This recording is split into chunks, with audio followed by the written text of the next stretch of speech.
MTV didn't reject Michael Jackson because of music. That's the version history prefers to tell: simple, clean, and comfortable. The real reason was far more uncomfortable, and far more revealing about how power worked inside television at the time.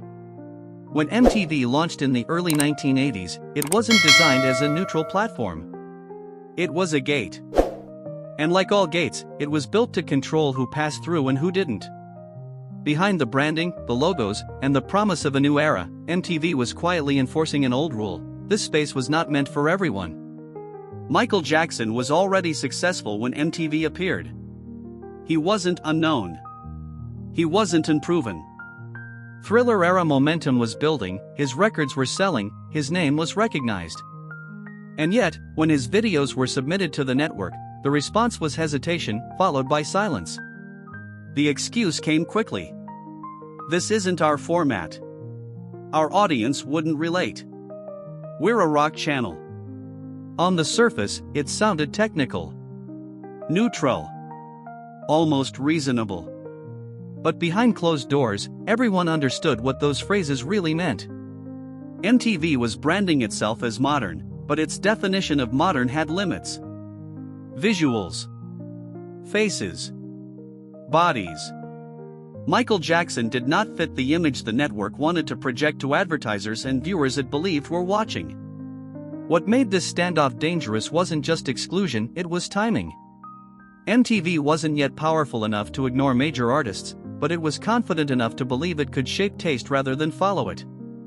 And Michael Jackson represented a risk the network didn't know how to manage. Not because he lacked talent, but because accepting him would break the illusion that MTV's choices were purely artistic. If Michael Jackson appeared on rotation, the channel would be forced to admit something it wasn't ready to say out loud: that its boundaries weren't about music at all. So MTV stalled. Behind the scenes, the conversation wasn't whether Michael Jackson was good enough. It was whether opening the door for him would require opening it wider for others.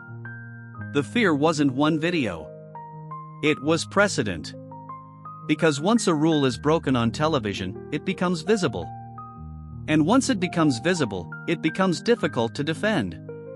Michael Jackson understood the message even if it was never formally delivered. His work wasn't being judged in isolation. It was being evaluated for what it would force the system to confront. His presence challenged not only MTV's playlist, it challenged its identity. And this is the moment where the story usually jumps ahead. To the breakthrough. To the success. To the narrative where barriers fall and everyone wins. But before any of that happened, Michael Jackson was in a position with no leverage. No guarantees. And no protection. He was asking for access to a platform that had quietly decided it didn't need him.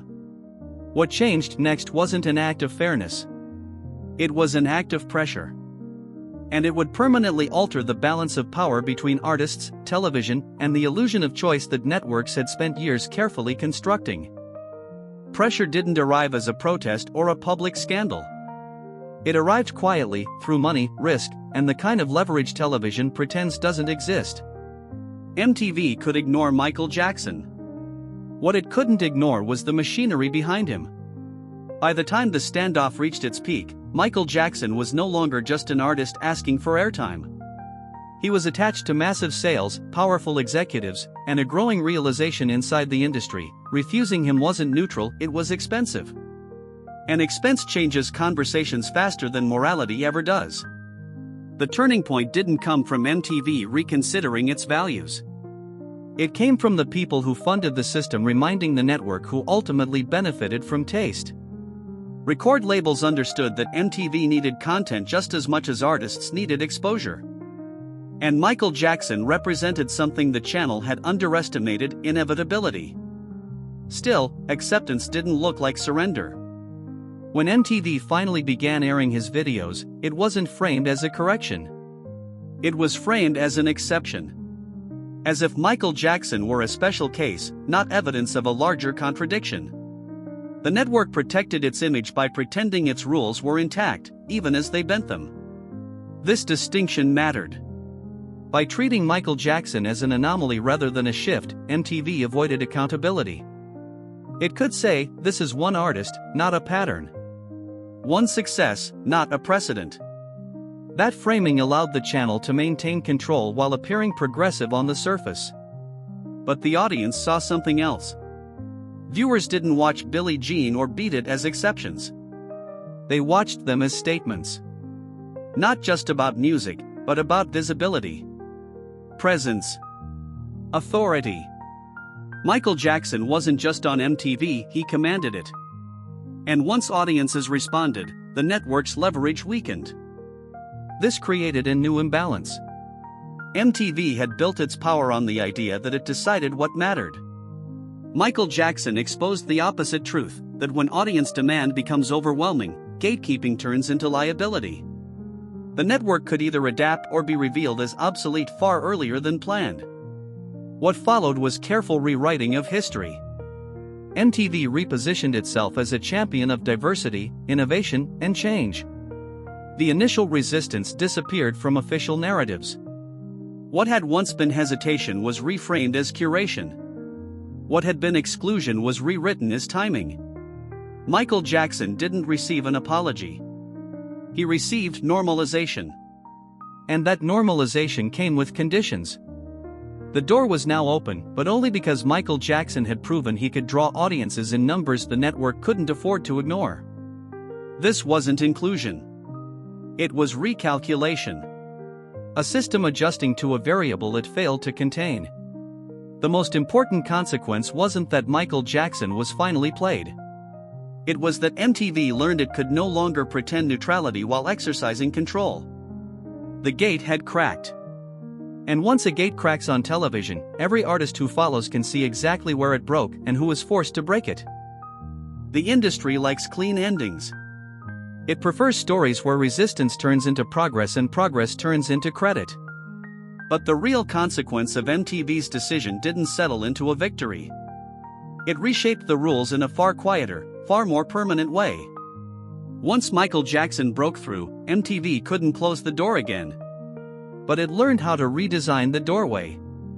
His success proved that audiences didn't need television gatekeepers to tell them what mattered. That realization terrified the system. Because if one artist could force access through demand alone, then control was no longer absolute, it was conditional. And conditional power is fragile. So MTV adapted. Instead of blocking artists outright, it refined how visibility was distributed. Who received heavy rotation? Who was framed as an event? Who was allowed narrative depth, and who was reduced to novelty? Michael Jackson didn't just change what appeared on MTV, he taught the network how to disguise influence behind the appearance of openness. This is the part history rarely acknowledges. MTV didn't lose power after Michael Jackson. It professionalized it. It learned when resistance was too expensive, and when compliance could be sold as choice. The channel shifted from gatekeeper to tastemaker, a subtler position that still controlled outcomes without having to explain them. And Michael Jackson became the proof of concept. His presence showed what was possible and also what it cost. Because while MTV would now play black artists, it would do so on terms shaped by Michael Jackson's precedent. Bigger visuals. Bigger stakes. Bigger spectacle. Access was no longer denied, but it was priced higher. This is why his story matters beyond music television. Michael Jackson didn't integrate MTV. He forced it to reveal itself. He exposed that the line between exclusion and inclusion was never artistic, it was financial and strategic. And once that line was crossed, the industry stopped pretending it didn't exist. MTV didn't want Michael Jackson at first. Not because it doubted his talent, but because accepting him meant admitting that control had limits. In the end, Michael Jackson didn't just enter MTV's world. He changed how that world protected itself afterward. And every artist who followed walked through a door that was never supposed to open, reshaped by the risk one artist was forced to carry alone.